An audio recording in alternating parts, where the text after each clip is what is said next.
Chapter 1: End of an Era. The atmosphere in the office was thick with nostalgia. The usual hum of productivity was replaced by soft conversations and the occasional laugh. It was an odd, almost surreal moment, the kind you never thought would come, but when it did, you couldn't deny the weight of it. Gaspar stood in the corner of the room, a slight smile on his face as he observed the scene unfolding. Today wasn't just another day at the office. Today, it marked the end of an era. Josh, his longtime colleague and friend, was retiring. A figure that had been there through thick and thin, guiding, mentoring, and building the company from the ground up was leaving. The company's commercial department, which had once been a small and humble operation, was now a sprawling enterprise with multiple departments and a flourishing reputation. And Josh had been there every step of the way. Gaspar had been with him almost from the beginning, joining the company just a year after its inception. Together, they had watched the business grow from its small warehouse to a modern facility, with well-oiled systems in place and departments working seamlessly. Both of them were revered by the younger employees, who often looked to them as role models, not just for their expertise but also for the leadership they had shown over the years.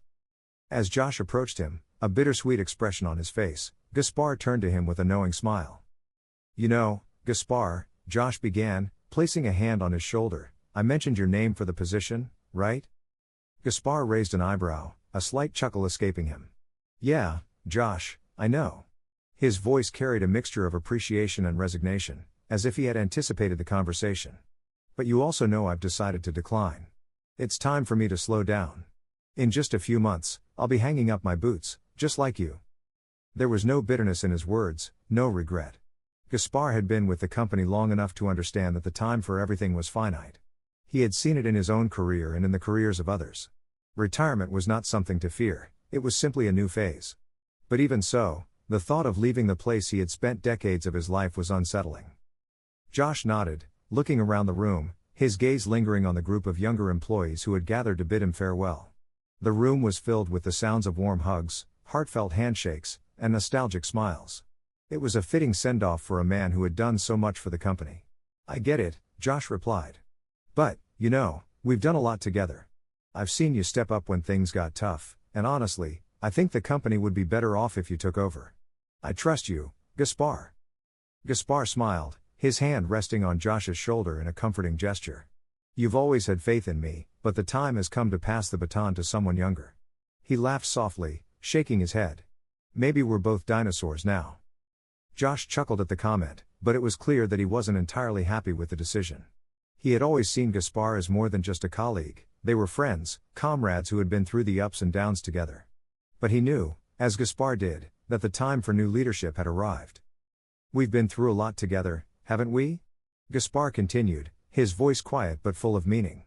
"From those early days in that tiny warehouse to this place, to everything we've built. I don't know about you, Josh, but it feels like it went by in the blink of an eye." Josh's smile was tinged with melancholy. "It really does. But you're right. It's time for the next generation. I just wish I could stick around to see it all unfold." Gaspar couldn't help but feel the same. His mind wandered to the younger employees who were now taking over projects he had worked on years ago, the new faces that had come in with their energy, enthusiasm, and ideas. He had seen many of them rise through the ranks, and although he had always hoped that the company would continue to thrive after he left, it still felt strange to know that his role, his presence, would soon be just a memory. "Maybe it's time we leave the reins to them," Gaspar said, glancing around at the group, who were now gathered at the other end of the room. "Let the young ones take charge. They've got the energy we don't have anymore." Josh smiled, his eyes gleaming with respect. "You've always been wise, Gaspar. That's why I trust you." As the farewell continued, with speeches and emotional goodbyes echoing in the room, Gaspar took a step back, giving his colleagues the space they needed to celebrate Josh's retirement. He didn't want to be in the spotlight. He was content in his quiet corner, reflecting on his own upcoming departure. In the days that followed Josh's retirement, Gaspar found himself naturally stepping into a leadership role. Though the position had not officially been offered to him, he was the one that people turned to when they needed advice or approval. The younger employees, despite their eagerness to take charge, still saw Gaspar as a pillar of knowledge and experience. He was the one who had seen it all, from the company's humble beginnings to its current success. Gaspar didn't mind this role. In fact, he enjoyed being the mentor, the one who guided others with patience and wisdom. He wasn't interested in leading the department or making the tough decisions anymore. But when someone came to him with a question, He was always willing to offer his insight, his years of experience speaking louder than his words ever could. But things were about to change. One afternoon, the door to the commercial department opened, and a new figure stepped inside. Roger. A young man, barely 30, with an air of confidence that bordered on arrogance. He had been hired to lead the department after Josh's retirement, and Gaspar knew immediately that his time in the limelight was coming to an end. Roger's sharp, authoritative voice rang through the room as he addressed the team for the first time. "Good morning, everyone," he began, his posture straight and his eyes scanning the room. "Allow me to introduce myself. I am Roger, the new manager of this department. I'm aware that my predecessor, Josh, was well liked and respected. However, I also know that his methods were considered outdated and ineffective. Under my leadership, some changes will be implemented. I expect full cooperation from each and every one of you." Gaspar studied Roger, his face unreadable. He had been through many changes in the company, but there was something about Roger's demeanor that felt different. There was no warmth, no hint of the humility Gaspar had come to expect from leaders in the past. This young man was here to make his mark, and he made it clear that he had no interest in maintaining the status quo. As Roger continued speaking, outlining his plans for the department, Gaspar couldn't help but feel a sense of unease. He had always been a believer in adapting to change, but there was something unsettling about the way Roger spoke. The words were firm, even harsh, and the lack of empathy was apparent in every sentence. Gaspar's role, it seemed, was about to be overshadowed by the ambition of this new manager. Chapter 2, Shifting Gears.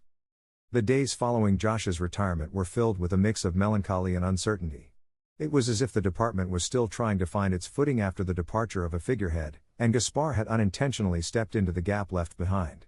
Though his retirement was just around the corner, Gaspar found himself in an unofficial leadership role. People came to him for advice, guidance, and even reassurance. His office became a regular stop for young employees who sought his wisdom, and his words carried weight among those who respected the years of experience he had accumulated. But everything changed with Roger's arrival. On the very first morning, Roger had walked into the office with an air of quiet confidence, his back straight and his eyes scanning the room like a general surveying his troops.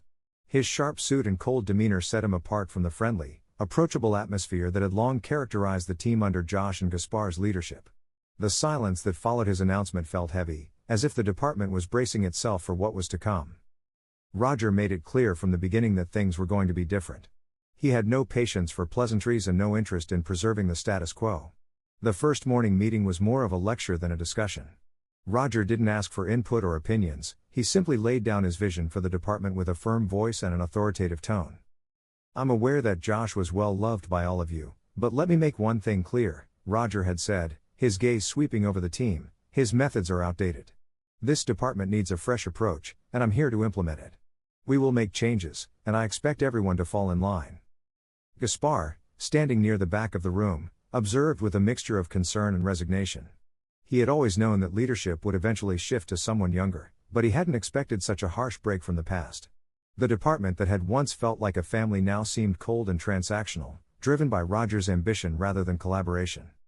It wasn't just the words that bothered Gaspar, it was the way Roger spoke, as if he had no time for the history or the people who had built the company.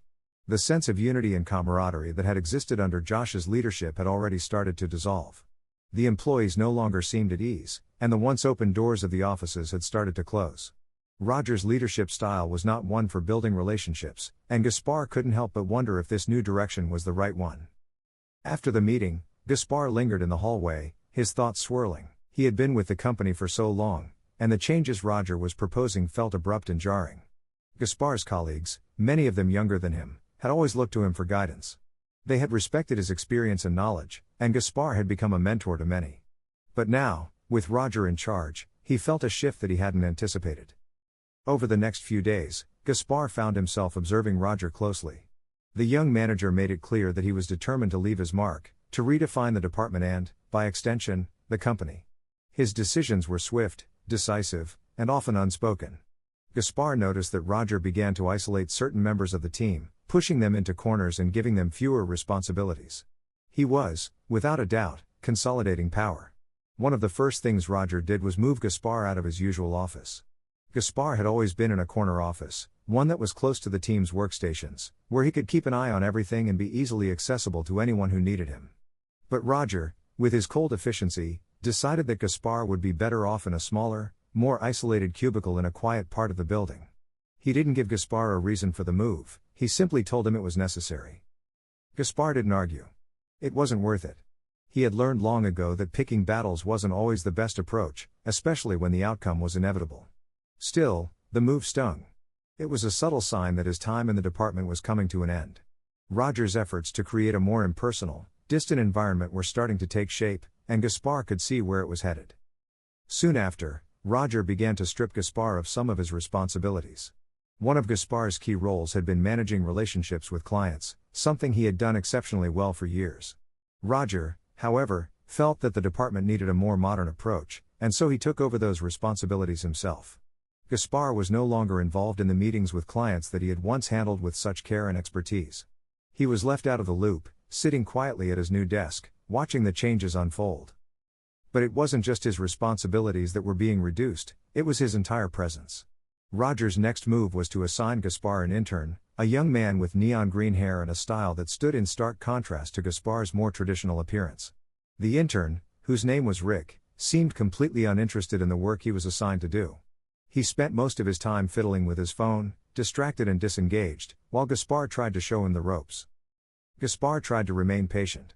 After all, he was going to retire soon, and it was his job to pass on what he knew. But there was something deeply frustrating about working with Rick.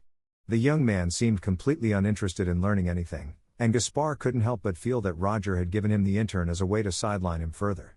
The lack of effort from Rick only emphasized Gaspar's sense of being pushed aside.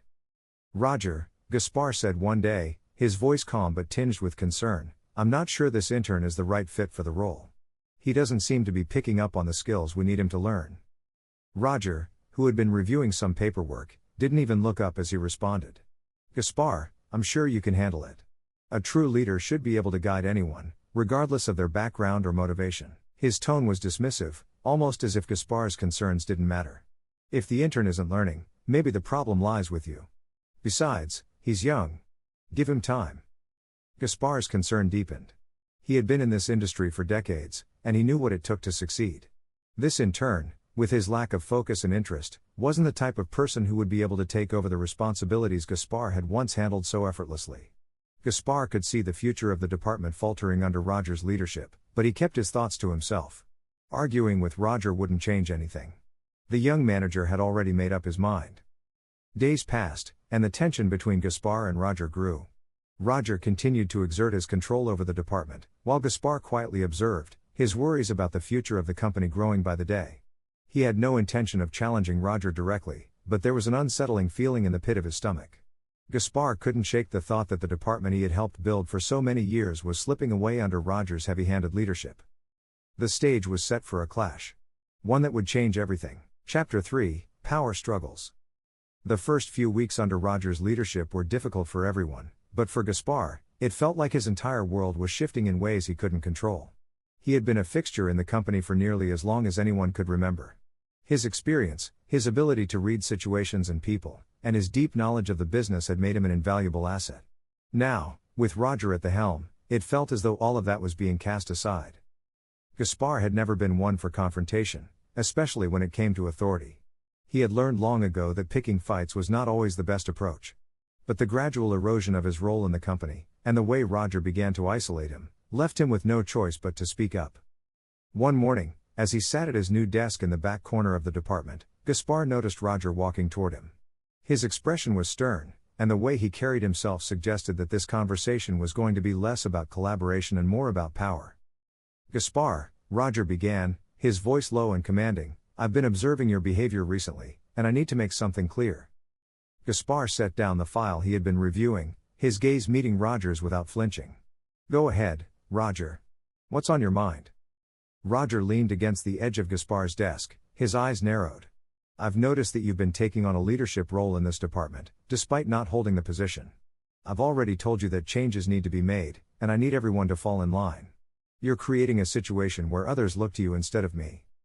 Gaspar's brow furrowed.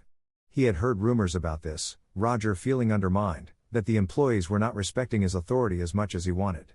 But hearing it from Roger himself made it more real, and it stung more than Gaspar expected. "I'm not trying to undermine you, Roger," Gaspar said, his voice steady. "I've been here a long time. People turn to me because they trust me. They value my experience. Roger scoffed, crossing his arms. Experience doesn't matter if you're not willing to adapt. You're still stuck in the past, Gaspar.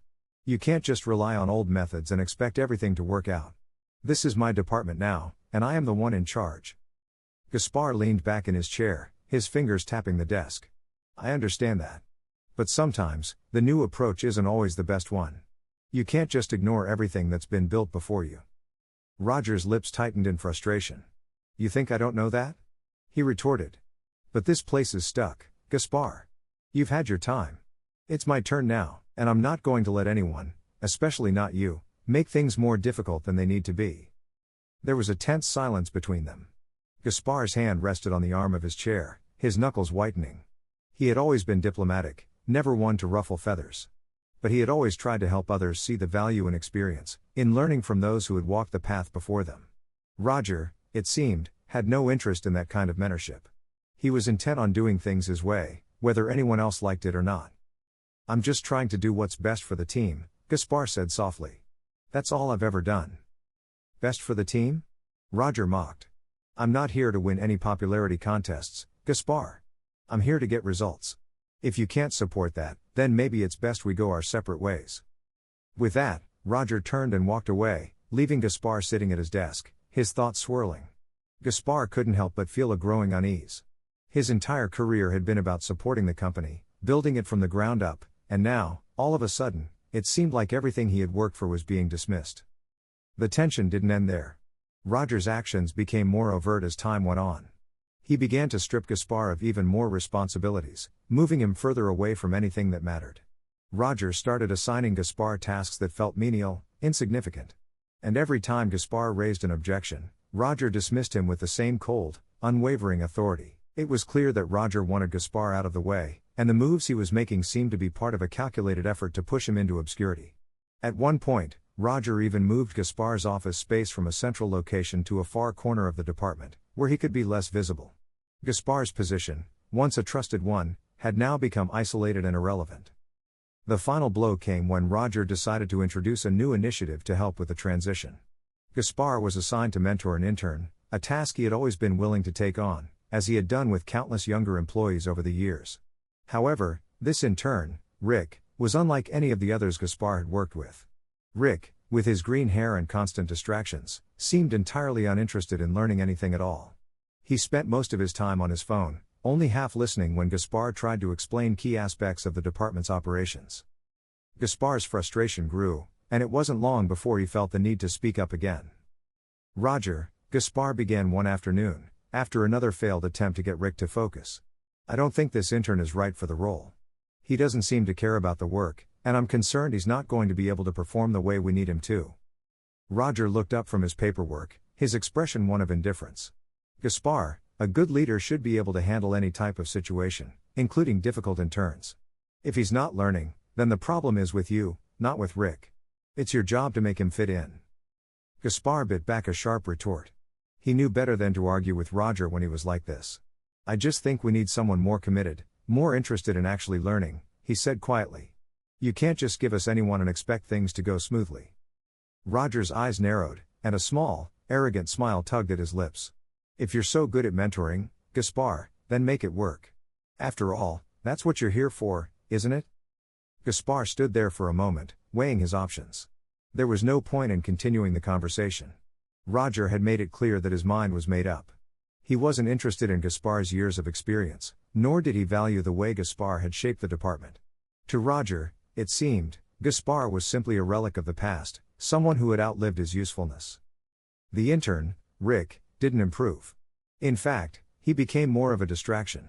Gaspar found himself increasingly frustrated as he struggled to get through to the young man. But Roger refused to acknowledge the growing problems. His stubbornness, his need to assert control, was overshadowing the practical realities of running the department. As the days passed, the tension between Gaspar and Roger continued to escalate. Gaspar, once the trusted mentor, now found himself in the position of being an outsider, his wisdom disregarded and his role minimized. But he couldn't let go. The department, after all, was his creation. And he couldn't stand to see it falter under the weight of Roger's arrogance and lack of experience. Chapter 4, The Breaking Point. The days following Gaspar's confrontation with Roger were tense. The atmosphere in the department had changed, and not for the better. Roger, determined to solidify his position and erase any remnants of the old leadership, continued to push Gaspar further out. What had once been a workplace filled with camaraderie and respect now felt cold, and Gaspar, despite his decades of dedication, was beginning to feel like a stranger in his own home. Gaspar had always been a patient man, willing to let things unfold naturally and to adapt to changes as they came. But he was also perceptive, and he knew when things weren't right. He watched the department's dynamic shift with increasing discomfort. Employees who had once approached him for advice and direction were now looking over their shoulders at Roger, who had made it clear that anyone who stepped out of line would be dealt with swiftly. It was a stark contrast to the open, collaborative environment Josh had fostered. Gaspar could feel himself becoming more isolated with each passing day. The intern, Rick, showed no signs of improving. Despite Gaspar's best efforts to guide him, Rick remained aloof, more interested in his phone than in learning the responsibilities that came with the job. But it wasn't just the intern that was causing trouble, it was the way Roger handled the entire situation. He refused to acknowledge the growing dysfunction and instead doubled down on his belief that Gaspar was the problem. Gaspar, in turn, found himself questioning his place in the department. Was it really time for him to go, or was he just being pushed out by a man who didn't understand the value of experience? The breaking point came one fateful afternoon when Gaspar was called into Roger's office. It was an unusual request, one that left him feeling uneasy. As he walked down the sterile hallway toward Roger's office, he couldn't shake the sense that something was coming. The tension had been building for weeks, and he knew that sooner or later, it would all come crashing down. "Gaspar," Roger said when he entered the office, his tone cold and businesslike. "We need to talk." Gaspar took a seat across from Roger, his posture relaxed but his mind on high alert. "What's on your mind, Roger?" Roger's gaze was steely, and he didn't waste time with pleasantries. "I've been monitoring your performance lately," he began, his voice clipped. "And frankly, I'm not impressed." Gaspar's eyes narrowed. He had seen this coming, but that didn't make it any easier to hear. "What exactly do you mean by that?" he asked, keeping his voice calm. Roger leaned forward, his hands clasped on the desk in front of him. "You've been undermining my authority. I've made it clear that changes need to be made, but you continue to act as though you're still in charge. I can't have that." Gaspar felt a flash of anger but held it in check. He had never been the type to get defensive, but the way Roger was framing the situation felt like an attack on everything he had worked for. "I'm not trying to undermine you, Roger," Gaspar said evenly. "I've been here for years, and I care about the department. If anything, I'm just trying to help." Roger's lips curled into a mocking smile. "Help? You mean hold on to the past, cling to your outdated methods? That's not help. That's resistance to progress." His tone was dismissive, as though Gaspar's years of experience counted for nothing. Gaspar stood his ground, but his patience was beginning to wear thin. "You can call it whatever you want, but the truth is that I've been a part of this company's growth. I've seen what works and what doesn't. I'm not trying to hold anyone back, Roger, I'm just trying to keep things running smoothly. This department has thrived because we work together. You can't just come in here and expect to change everything overnight." Roger stood up abruptly, his voice rising with authority. "I don't need your advice, Gaspar. I didn't hire you to be a consultant. I hired you to do your job, and I'm telling you now that you're no longer needed." Gaspar felt a cold wave wash over him. He had been expecting something like this, but the reality of hearing it from Roger's mouth stung more than he thought it would. He had spent years building his career, earning the respect of his colleagues and clients alike. And now, in a matter of minutes, it seemed like everything he had worked for was being erased. "I'm firing you, Gaspar," Roger said, his voice icy. "Effective immediately." Gaspar's heart sank. He had never imagined that it would end this way.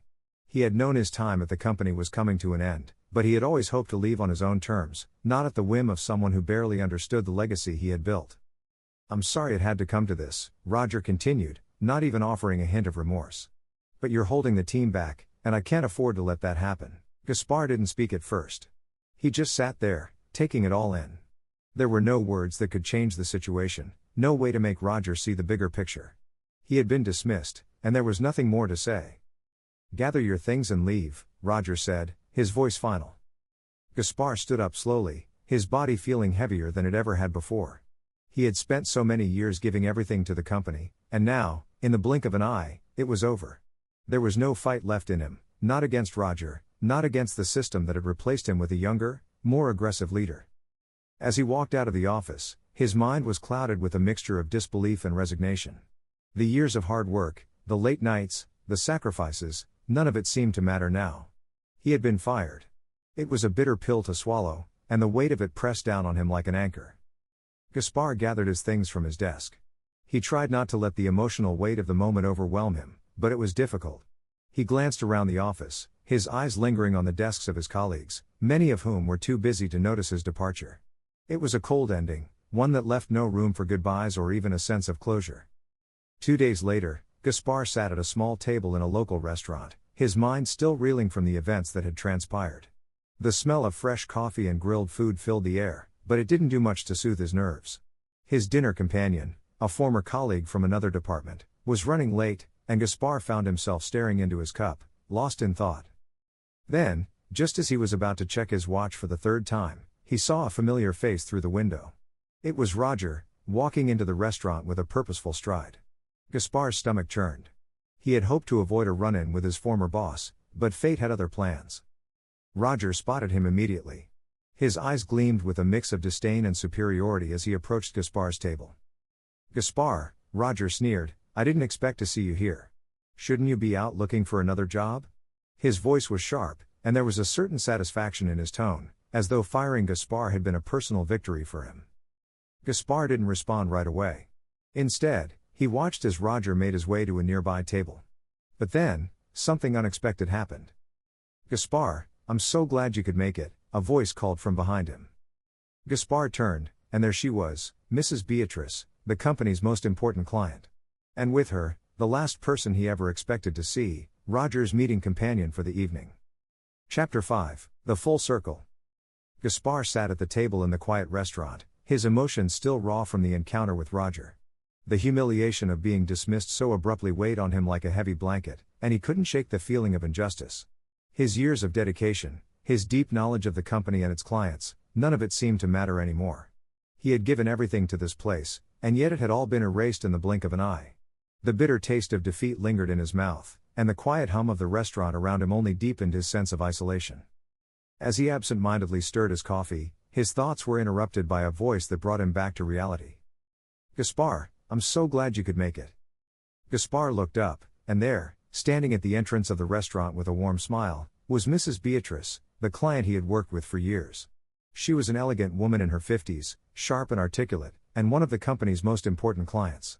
He had always enjoyed working with her, as she appreciated his no-nonsense approach and deep understanding of her needs. Behind her, Gaspar spotted Roger, and a sense of dread washed over him. Roger, oblivious to the tension in the air, approached their table with his usual swagger, a confident smile on his face. The sight of him sent a wave of bitterness through Gaspar's chest, but he kept his expression neutral, trying not to let his emotions betray him. "Mrs. Beatrice," Gaspar said, his voice warm but guarded. "It's good to see you." "Likewise, Gaspar," Mrs. Beatrice replied, her eyes twinkling with genuine affection. "I hear you've retired. It's a shame, really. You've been a tremendous asset to the company. You're going to be missed." Gaspar smiled, but it was a smile tinged with sadness. "I haven't retired yet, not officially. But, thank you. It's been an interesting journey." Roger, sensing the tension between Gaspar and Mrs. Beatrice, stepped in with his usual flair. "Gaspar's a bit too humble," Roger said, casting a glance at Mrs. Beatrice. "He's been an institution at the company for years. But we're all moving on, aren't we?" Gaspar couldn't help but notice the slight edge in Roger's tone. It was as if he were trying to take credit for something that didn't belong to him. He had barely been at the company long enough to understand its culture, let alone its relationships with clients. "Indeed," Mrs. Beatrice said, her voice cool, as she glanced at Gaspar. "But I must say, Gaspar, you're the only one I'd trust to handle my account. I'd prefer to keep things between us." Roger looked momentarily surprised but quickly masked it with a polite smile. "Of course, Mrs. Beatrice. We'll take good care of you. Gaspar here trained me, after all." Gaspar could hear the underlying sarcasm in Roger's words, and he couldn't help but feel a flicker of resentment. It wasn't the first time Roger had claimed credit for things that Gaspar had done, and it was becoming increasingly clear that the young manager didn't fully appreciate the depth of Gaspar's experience or the relationships he had nurtured over the years. As the dinner continued, Gaspar observed Roger closely. The young manager seemed out of his element, fumbling through papers and barely keeping up with the conversation. He had no knowledge of the history between the company and Mrs. Beatrice, nor did he understand the nuances of the deal they were negotiating. It was clear that Roger was in over his head, and it only confirmed what Gaspar had known all along: Roger was not ready to take on the responsibilities that came with leading the department. But Gaspar wasn't about to let the situation get the best of him. As the conversation shifted to more serious matters, Gaspar took control, guiding the discussion with his usual poise and expertise. He knew exactly how to handle the client's concerns and steer the negotiation in the right direction. Mrs. Beatrice looked at him with admiration, and Gaspar felt a sense of satisfaction as he saw her respond positively to his suggestions. Roger, however, seemed increasingly uncomfortable. He was struggling to keep up, his face flushed with embarrassment as Gaspar handled the details of the contract with ease. It was clear that Roger had underestimated Gaspar, and in that moment, Gaspar felt a small sense of vindication. This was his world, and despite what had happened at the office, he still had the skills and knowledge to navigate it. By the time dinner was over, the deal had been successfully closed. Mrs. Beatrice left the table with a smile, thanking Gaspar for his help. "I'm glad we were able to work this out, Gaspar. You've always been a pleasure to work with. I'll be in touch soon." As she walked away, Gaspar could see the look on Roger's face. The young manager looked stunned, his pride bruised, and his demeanor faltering. "Gaspar, I have to admit, I didn't expect that," Roger said, his voice tinged with a mix of frustration and begrudging respect. "I didn't think you still had it in you." Gaspar gave him a small smile, his eyes meeting Roger's. "Maybe you underestimated me," he said quietly. Roger shifted uncomfortably, not quite knowing how to respond. But after a long pause, he sighed, running a hand through his hair. "You know, Gaspar, I'm sorry. I think I've been a bit hard on you. I wasn't aware of how much you meant to the company. I didn't realize what you brought to the table until now." Gaspar studied him for a moment, the tension between them palpable. There had been too much bad blood between them, too much animosity for things to just magically resolve in one conversation. But in that moment, Gaspar could see that Roger was starting to understand. His arrogance had led him to dismiss the value of experience, but now, after seeing firsthand how Gaspar handled a difficult client, he had to acknowledge that there was more to leadership than just taking charge. "I think you've learned something today," Gaspar said with a half smile. "But let's not forget, I've been doing this for decades. It takes more than just authority to lead a team, it takes respect, humility, and the ability to listen." Roger nodded slowly, his expression softening. "You're right. I've still got a lot to learn. Maybe you could consider coming back?" Gaspar paused. The offer was unexpected, but it was hard to ignore the sincerity in Roger's voice. Still, Gaspar wasn't sure he was ready to jump back into the world he had just left behind. "Maybe, but I'll tell you this," Gaspar said, his voice firm. "If I do come back, I won't be training any more green-haired interns." Roger laughed, the tension between them breaking for the first time since their tumultuous relationship had begun. "Deal," he said, with a genuine smile. Gaspar allowed himself a small chuckle as well. "All right then. Let's see what happens." In that moment, Gaspar realized that maybe, just maybe, there was a way forward. The road to redemption was long and uncertain, but if Roger was willing to learn and grow, perhaps there was still a place for him in the company. And for Gaspar, that was all that mattered. If you enjoyed this story, we'd love for you to give it a like and subscribe to our channel. Your support means the world to us and motivates us to continue sharing heartwarming, inspiring stories almost every day.